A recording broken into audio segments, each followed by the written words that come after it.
Assalamu alaikum wanajamii, assalamu alaikum wana dunia. Mimi naitwa Hamis Juma Suleiman, ni msemaji wa jumuiya ya Murabia, wanaita Juvim. Nipo hapa na katibu wangu ambaye tutamuuliza maswali kuhusu shughuli ya mfungo tatu. Kuna mambo mazuri kweli kweli, mimi mwenyewe nimeshangaa hapa chuoni.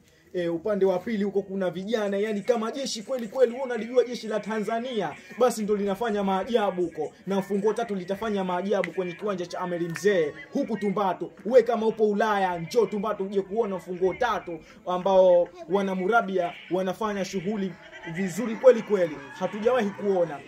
Katibu, tunakuomba tuje kukuuliza maswali. Vipi katibu? Sana. Katibu, sasa hivi unaonekana ulimwenguni kote, shana.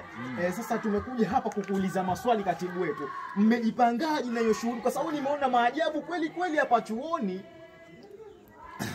Kwanza asalamu alaykum wa rahmatullahi wa barakatuh. Kwa majina naitwa Ramadhani Jumahani. Nakuja kunako swali lako na kujipanga kuhusu vijana na maendeleo Murabia. Tumejipanga sana kwa sababu tuna surprise nyingi sana. Na surprise yenyewe unapokuja kule unaona mambo mapya yenyewe hivi yako hivi.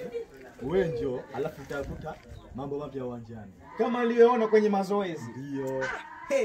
Mwanangu, ukikosa ujue wewe sio mwanajamii.